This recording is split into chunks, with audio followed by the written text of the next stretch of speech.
This episode is brought to you by Audible. Get a free audiobook with a 30-day trial by going to audible.com/Andrew. And by Indochino. Get any premium Indochino suit for just $3.89 at Indochino.com when you enter in the code GFQ at checkout. What's the take?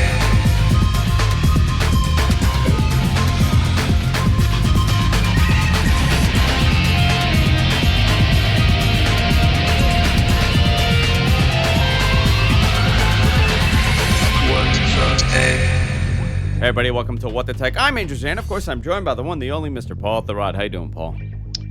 Pretty good. How are you? I am doing wonderful today. Today's a good day. I've decided today's a good day because Tuesday was terrible. Wednesday was... What day is today? Today's Thursday. Wednesday kind of sucked. Monday was terrible. So I've decided that I can't have another bad day in a row. So today's going to be a good day. Okay. I have a positive mindset for this afternoon. I like it. That's good. Yeah. And I'm also, I'm not drinking the last couple days, so that's also a, I think I'm going to embark on a plan like that myself. Were you hungover? I heard you say you were hungover this morning. Yep. What did you do last night? Nothing that stupid, but I don't know what's going on. I think, I don't know, maybe it's this ketogenic diet thing I'm doing combined with alcohol is not good. I don't know. I didn't know you were doing a diet. What are you doing? Yeah. It's just like a low carb kind of thing. Yeah. Well, that's as we should think of it, the correct diet. The correct way to eat. Yeah. I'm kind of doing the same thing too, except for last night. I've been on this crazy thing where I'm trying to cut carbs. I've been so good. Right. And yesterday was such a crappy day. Jess and I ate like an entire pie. Pizza pie. I always say I always say pie, and people actually think it's like a pie. Of course, because that's what a pie is, Andrew. No. Pizza's a pie. And a pie is a pie also. Everything is a pie. Actually, this goes really well into what I'm going to talk about. I can't eat pizzas or pies. Yeah. So you're losing weight. I'm losing weight too. And Paul, it's a great time to get a suit. I want to thank our new sponsor, Indochino. Indochino is one of the largest made-to-measure menswear brands. What does that mean? You know how many times I go into a store, I got to go get a suit. It's like a last-minute thing, right? Always happens. I fluctuate in weight all the time. I have one suit that I have perfectly measured for me. It was such a pain in the butt to do. I had to buy the suit. I had to go get it measured. It was not a simple procedure because it was from two different places. You know, you get the suit here, you measure it there. It's a whole thing. Well, what Indochino does is that you get high-quality suits made to your exact measurements for a perfect fit. Every adult needs a perfectly fitting suit. You get to customize your suit in just the way you want it. You can visit the showroom, or you can shop online at Indochino.com. You can pick from hundreds of fabrics. You could customize a suit, customize the inside of the jacket lining. It is actually really awesome how much they offer you. You submit your body measurements, and you place the order, and you get it within 4 weeks. Here's a great deal for the audience. If you go to Indochino.com right now, and you enter the code GFQ at checkout, you could pick from any premium Indochino suit for just $3.89. That's 50% off. That is a crazy good deal. 50% off regularly priced made-to-measure premium suits. What a crazy, crazy great deal. Now, this is the best thing.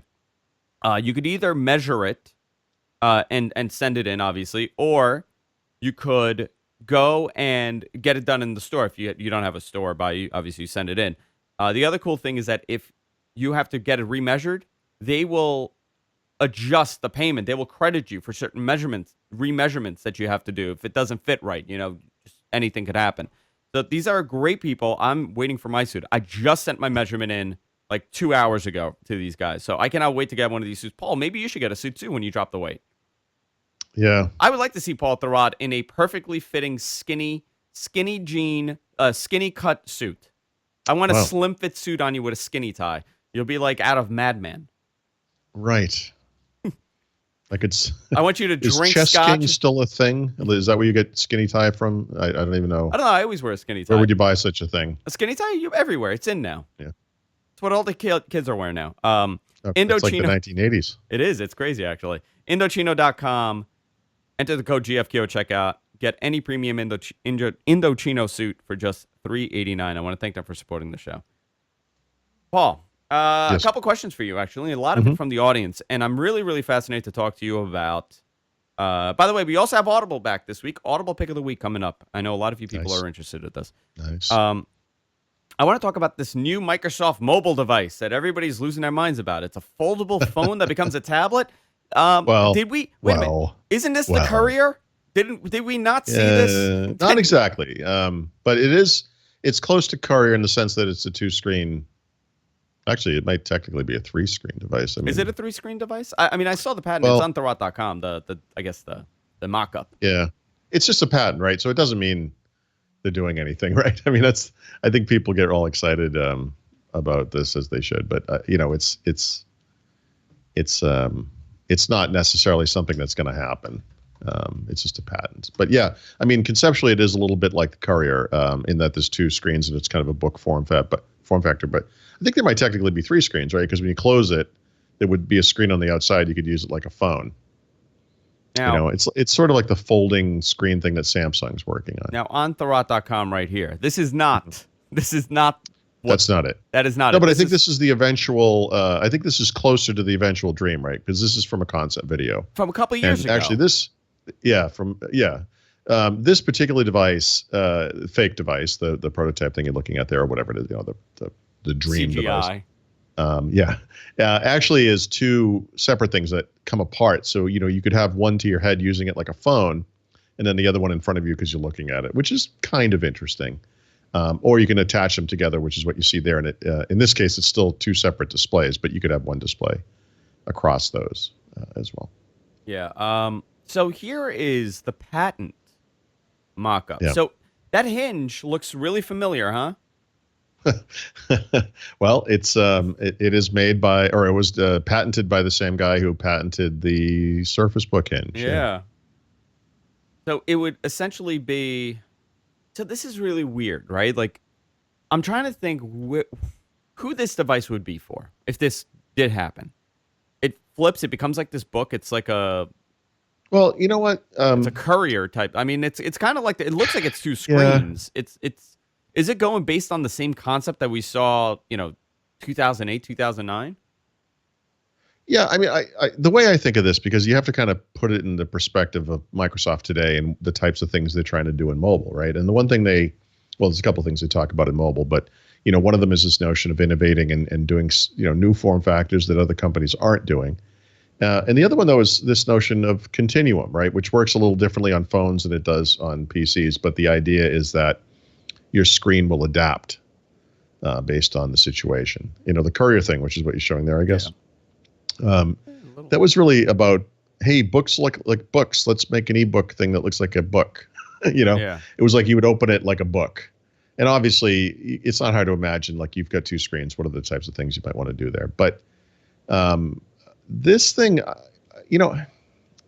I go back and forth on this a lot. But I personally, and I've said this a bunch of times, when people complain about, well, I travel with a phone. I have a little tablet that I use for movies and reading books and stuff. And then I have a laptop. It's three different things. Like, what if we could condense that down? And that's kind of the notion of like a 2-in-1, or as Microsoft and HP are calling a Windows Phone with Continuum, a 3-in-1 type device. It's one device that can do everything. And so this patent idea kind of falls into that Continuum slot, right? It's a 2-in-1, perhaps a 3-in-1 type device, where it could be a phone, it could be a little tablet. And presumably, because it's, if it was based on Windows, you could dock it perhaps and use it as a computer attached to a big screen. Yeah. Yeah. And so, to me, it's just experiment's not really the right word. It's like, it's an idea. In other words, when you try to look forward and think about these things, like what types of 2-in-1s, 3-in-1s, might make sense to consumers. But like I said, in my opinion, and certainly today, with these devices getting ever smaller, I like having the three separate devices. They don't weigh a lot. A laptop today, an Ultrabook is, very thin. You can get a full-featured 13-inch Ultrabook right now for about $1,000. It weighs 2 pounds. It's amazing. An iPad Mini, the weight of that, the size of that is negligible in your bag. And then, of course, your phone, which you're going to carry on your body anyway. And so these things are all in their own way the right tool for the job, which to me is the biggest deal. But more important, they all are their own source of battery power. So the phone you're using for phone stuff, the tablet using for reading or movies or whatever, entertainment, and then the computer you're using for work. They all have their own battery power. So, but you know what I mean? In other words, if I watched a movie on a flight on my laptop, I might not have the battery power to get work done later on. Later on, yeah. So when we see this device, obviously this is very early, but I guess this shows that the vision of Windows mobile devices, it's not dead, right? They're kind of still thinking about this. They're not actually. I don't. If they were to make this, I think it would be full Windows. I think what you're looking at, if that's real, if it becomes real, is a Windows 10 on ARM PC device, right? There's no reason that the phone software from Windows Mobile can't come to Windows, right? It's already known to be compatible, which is also why I believe that this thing might be a 3-in-1 device too, right? That you wouldn't run iTunes or whatever on that stupid little screen, but if it was docked to a big screen with a keyboard and mouse, that becomes a possibility. I guess this is part of that grand vision that Microsoft has for the future of Windows with Continuum, where with this ARM, with Windows 10 on ARM, it's a much bigger deal than just what people are thinking at the home. This is their all-in-one operating system. This is their all-in-one device. Now, it's not going to kill Intel. They're not going to kick Intel to the corner because they have a long-standing relationship with Intel and they need Intel. But this is a very, for lower-end devices, for inexpensive devices, for emerging markets, this may be, a device like this may be important to kind of say, well, Windows Phone does crappy, right? Windows mobile devices don't do well, but this would possibly be a Windows mobile device running Windows 10. Yep. I don't know. I'm trying to figure out, would this be a Surface device? Yeah. Well, again, presumably, because the guy who patented it works for Surface. That's the part of the company, and he did the Surface book design as well, the hinge design. Yeah, I'm curious to see how this plays out. I don't think this will be the Surface phone, by the way. People are messaging me asking, do you think this is a Surface phone? I don't think this is the Surface phone or the concept that they had for a Surface phone that they probably had a couple of years ago. But maybe this is the grand... It could have been one of them. I mean, we don't know. It's hard to say. I mean, the thing's been around for a few years, really, and things have changed. I mean, Surface Studio, for example, was something they had been kicking around for a couple of years. And I bet the holdup there was the screen and the cost of the screen. And they released it at an incredibly high price point anyway, because I think those things are just very expensive.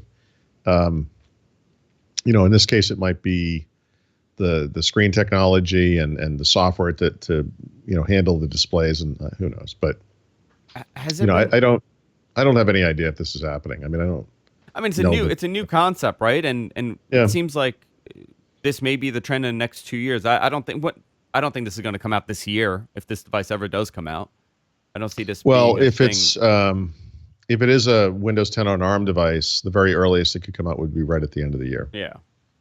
But 2018 may be the year for these foldable, bendable, multi-display mobile devices. That it's quite possible that is going to be the trend in 2018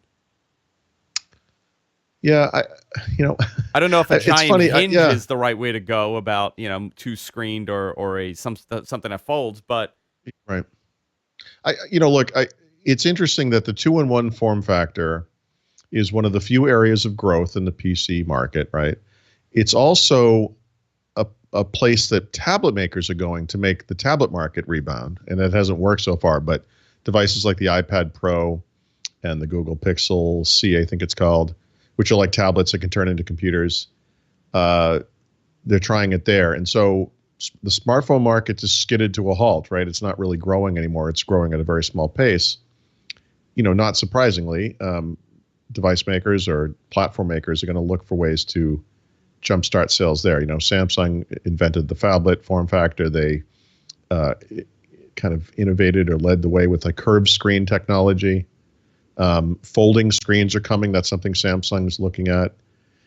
Something that is two screens in a book that you kind of close and open. Yeah, sounds pretty cool until you realize you can do like one screen that's foldable, and that looks a lot more sophisticated, and would make this thing look, archaic by comparison. So it's possible that um, innovations elsewhere are going to leapfrog this and make this, kind of pointless anyway. Yeah, it's an early I guess reference concept for what we kind of will see. And you touch on the iPad here, and it kind of goes into an interesting discussion where what is the future of the iPad at this point? They have and it's actually really funny because they have this unbelievable ecosystem with applications and productivity Yep. tools and games, and I mean, their ecosystem is what a perfect example of developers coming to your system and developing for what it could look like. Something that Microsoft has struggled with, with Yeah, the that's for universal sure. with UWP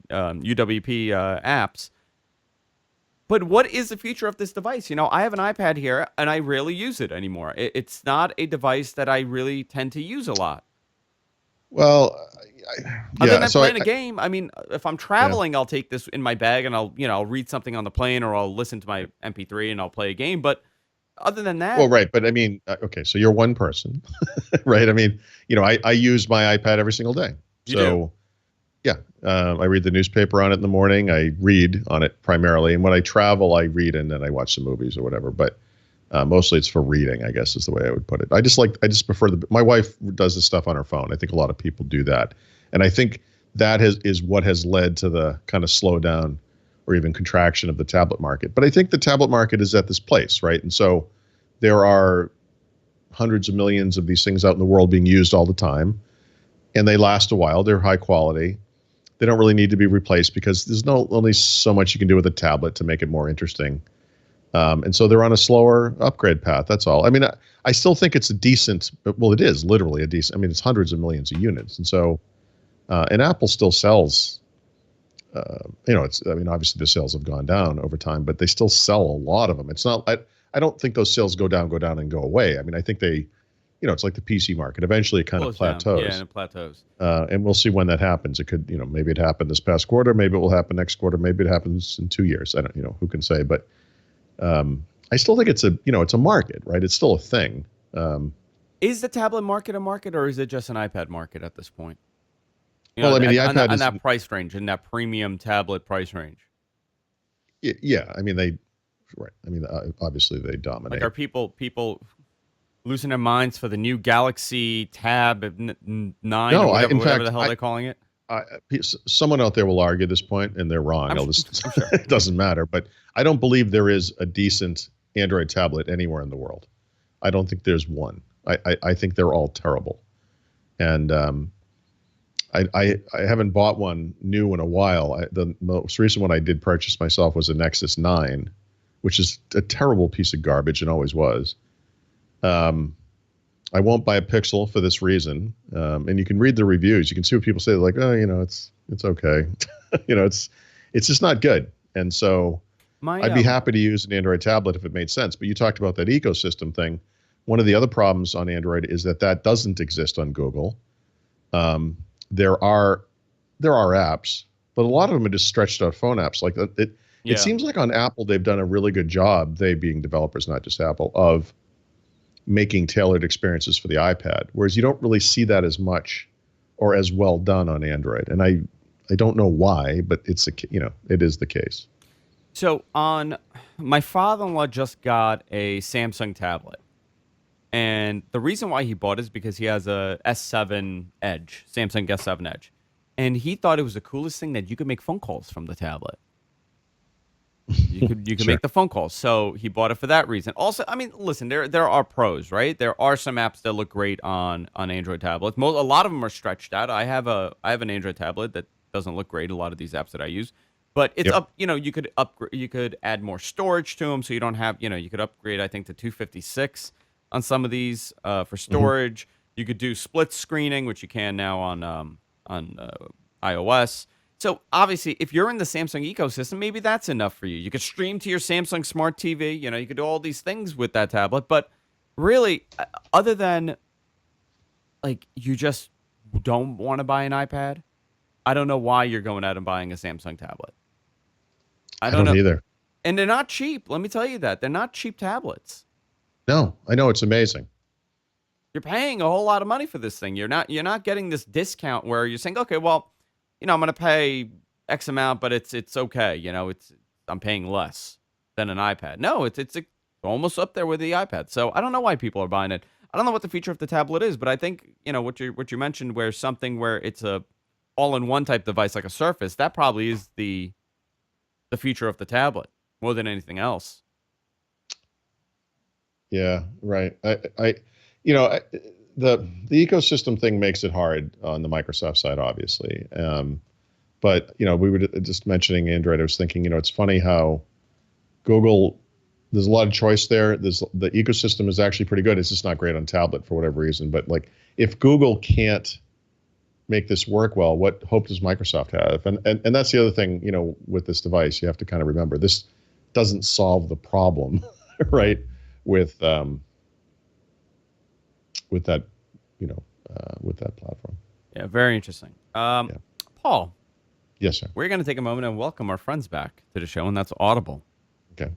Get a free audiobook with a 30-day free trial at audible.com/Andrew. We've been talking about Audible for years now, and now they're back with us. We do an Audible pick of the week. We used to do it every single week. And I think it's time to start doing these Audible picks of the week again, Paul. I like it. Do you have an Audible pick of the week? Of course I do. And what is it? So I finished, it seems like so long ago, but what the heck was it called? I can't remember the name of it. I'm sorry. I finished an industry book. God, why can't I think of the name of it? Well, anyway, let me look it up. The book I'm listening to now is 11/22/63 by Stephen King, which is fantastic. The industry book I couldn't think of the name of is Console Wars by Blake J. Harris. It's the story of Nintendo and Sega and the battle for that 32-bit generation. It's awesome.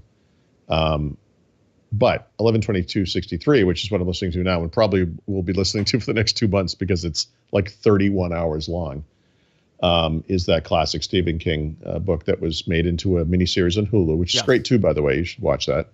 The book is way better. Although it's funny, in listening to it now, I'm reminded, I had kind of forgotten about this. There's a lot of callbacks to previous Stephen King stuff in this book, which you may like, if you're a Stephen King fan.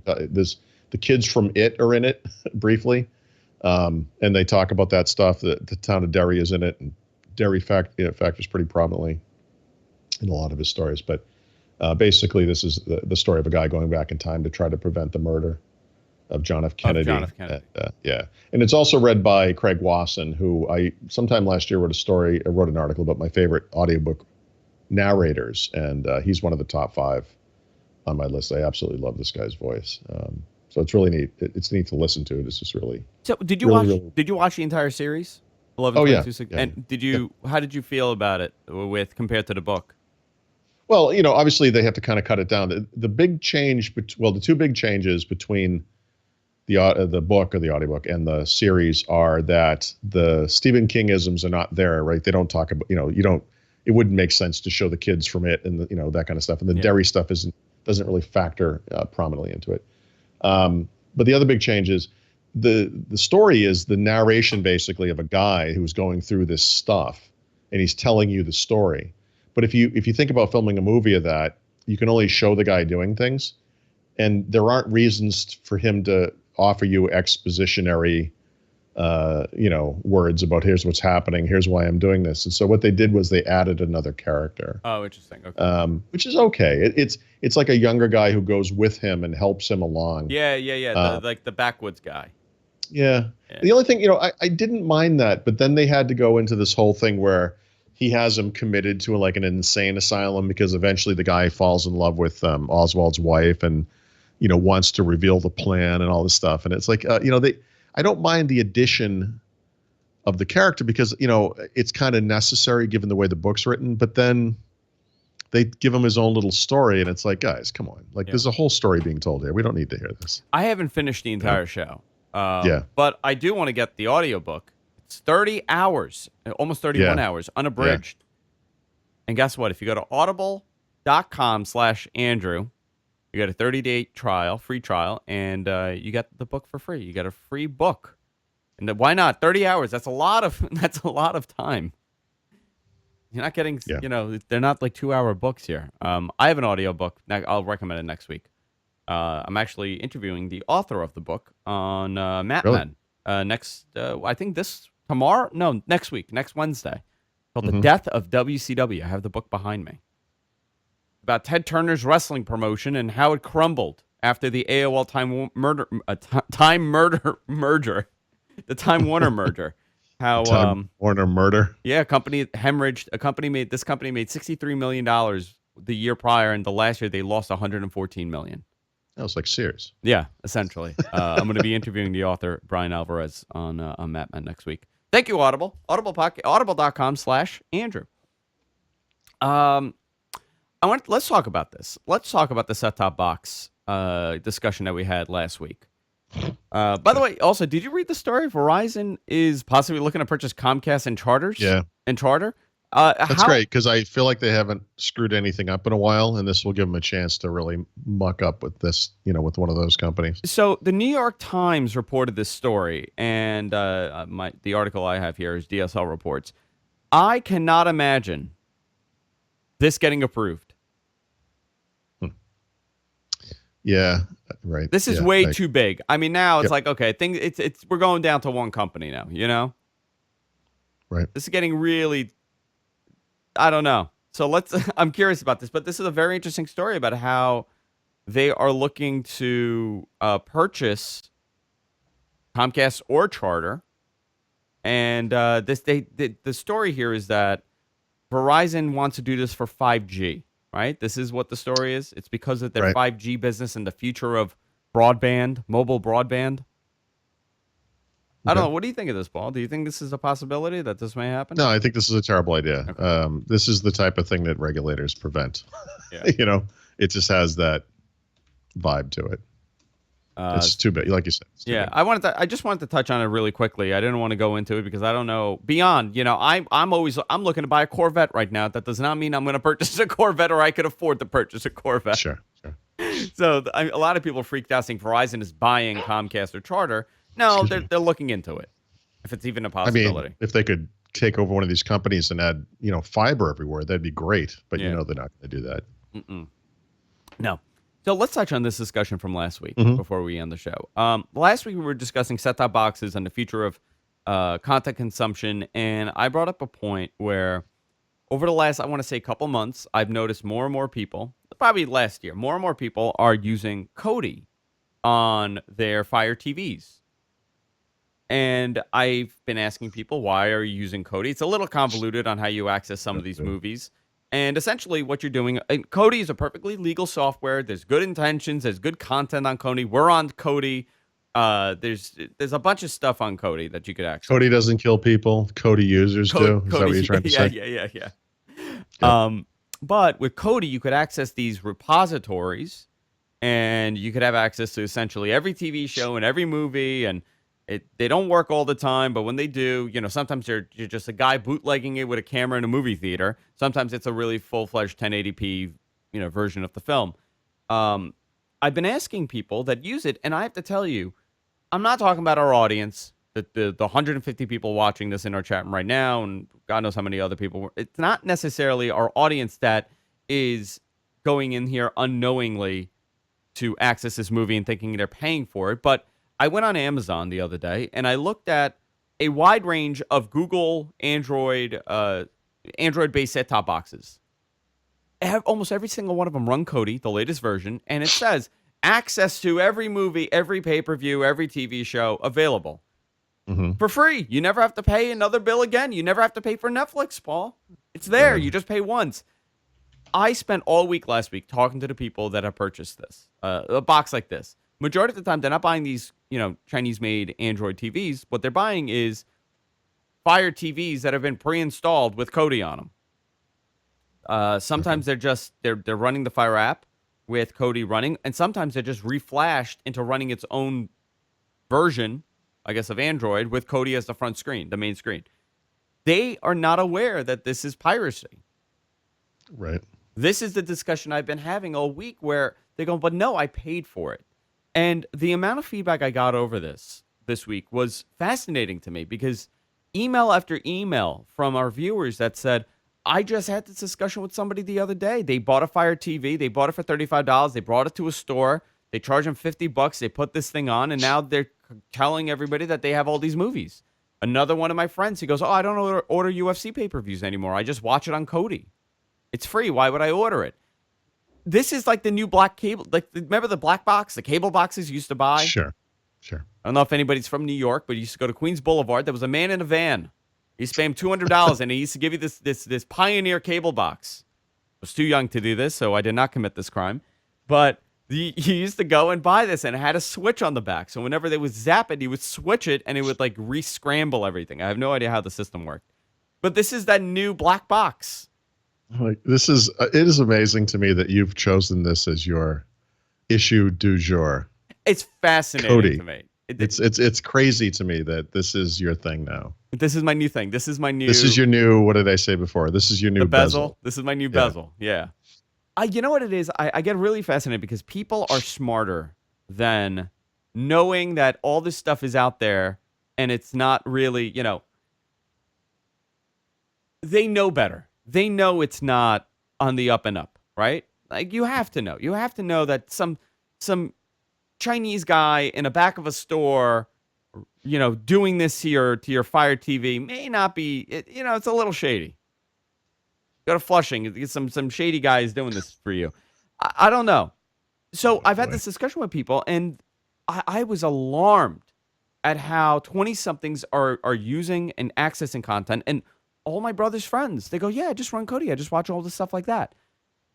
So the bigger discussion here is the cable industry has a real uphill battle with these 20-somethings because they are not buying cable. They are not going to buy. They're not going to get set traditional cable boxes and watch, live television like that. This is what's happening when you don't make products and things accessible and easy to get. I'm willing to pay for Netflix. I'm willing to pay for Hulu because it's available. Now, if it wasn't as easy as just clicking a button, would I be using this? Probably. How does a cable company, how do you battle this? How do you fight against this? I think it's impossible at this point for them. I don't know. I mean, first of all, I don't think enough people are doing it that this is actually a huge concern. But that said, they can tell when you're saying, in other words, I mean, they're going to see the I don't know. I don't know what they see and how they'd see it. Yeah, I mean, I guess if you were downloading giant videos, they would know that was happening, even if you were under a VPN. Well, you're streaming everything, right? Like, you're not downloading it to the device. So in other words, streaming it. You streaming anything to Kodi through Kodi, whatever, doesn't look any different than streaming legitimate content on Apple TV. So, yeah, I don't know. Maybe they could just start looking for those. Yeah, they also, some of these boxes, the one that my friend has an IP masker. Mm-hmm. Yeah. So yeah, but that's not going to help you with your provider, right? I mean, you're on their network. I mean, they have to know that you're doing stuff. I don't think you can actually prevent Verizon or whatever from knowing what you're doing on Verizon. Yeah. I think it's really interesting. This is the next step after that. I could get it on YouTube generation, and then now it's like, well, I could get it on Kodi. Yeah, that's definitely true. Yep. And it's happened to me. I mean, and to a lot of my viewers. You're not just fighting, like, it's not just as a NBC is fighting with CBS. No, you're fighting with YouTube. Everything that's on TV is fighting with YouTube because you have X amount of hours in your day to dedicate to media consumption. So now you're fighting that. Paul, I swear to God, last night, just wanted to watch something on TV. She wanted to watch a movie. And I said, okay, hang on. And I was watching this YouTube video of a grown adult, like 40-something-year-old woman. She plays with dolls, like babies. And she has all these dolls, and she talks to them, and she like changes them and feeds them. And she has like 15 dolls. This is a fully functioning the adult. opening scene of a serial killer movie. Yeah. And she has like this YouTube series about these dolls. And I watched 30 minutes of this woman just playing with dolls. Next thing I know, it's 9 o'clock. Jess is almost passed out. I didn't watch any TV. Sure. Now I've spent nights watching YouTube. Just watching YouTube, just going down No, I that mean, rabbit hole of weirder and weirder stuff. I mean, I don't watch the videos of a woman playing with her dolls, but I mean, I could watch, I go off on different things. This Peter Bright turned me onto this thing. I don't want to Dr. Pizza. I don't want to call this guy out because I don't want to make fun of him, but he had written me something about how something we were doing on Twitter or whatever. So we were kind of talking about it privately, and this is kind of weird thing in like fanboy circles, like just kind of the behavior of people and like how they're such presumed experts and everything, and they just like talking down to people and everything.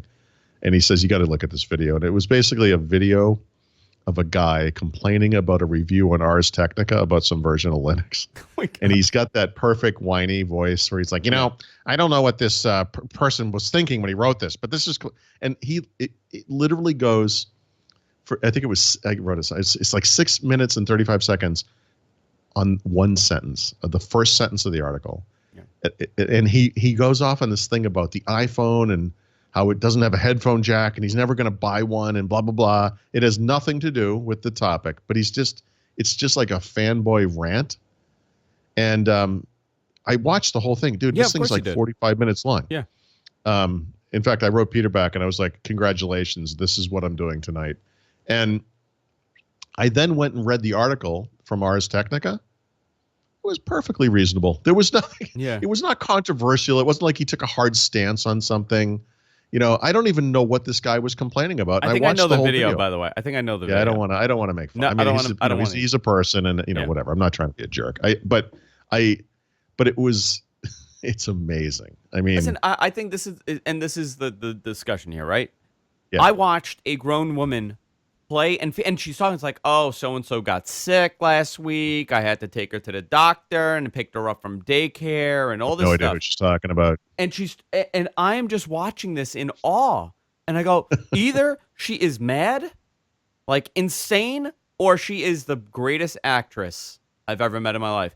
And this is what you fight against. That took up my evening. I did not watch whatever I was going to watch. Let's say I was going to watch Law and Order. Guess what? Right. They did not get that rating from me. I did not watch it. Okay. Instead, I watched this lunatic.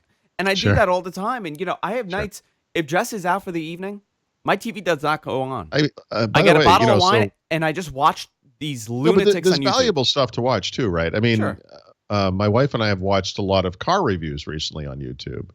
The guy who does the New York Times car reviews is particularly good. I think his name's Tom Volke, but it's like the driven column. I didn't realize this until this past week, but he actually posts longer versions of those videos to YouTube later. The New York Times, I guess, has them first, and they're like, really professional. And oftentimes the stuff he adds is kind of funny, or he adds like a bloopers, a little funny bits, or whatever it is. Those videos are fantastic, but the Consumer Report stuff is on there, and then there are other, like Blue Book or whatever. A lot of, you have found the correct video. Yeah.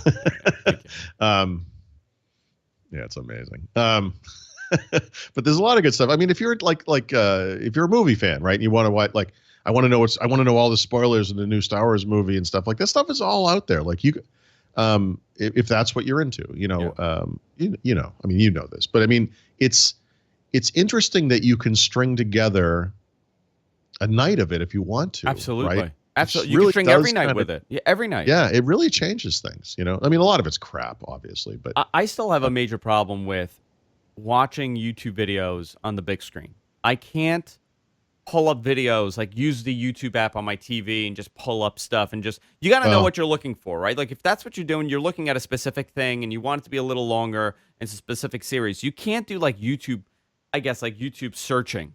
You can't just hop from one video to one video to one video, one video. Next thing you know, you're looking at some lady playing with dolls.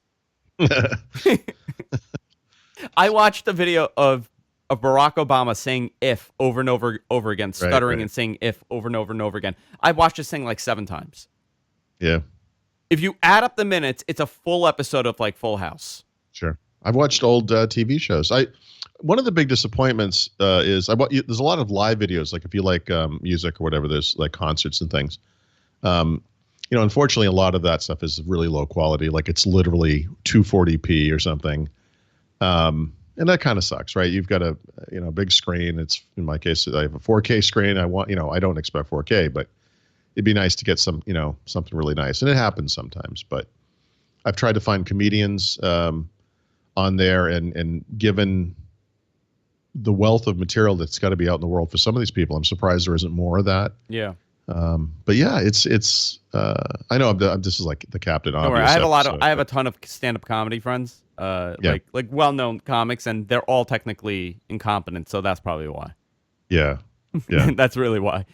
Listen, and then sometimes you have these gems. Like I found this guy, he cooks meals from movies and TV shows.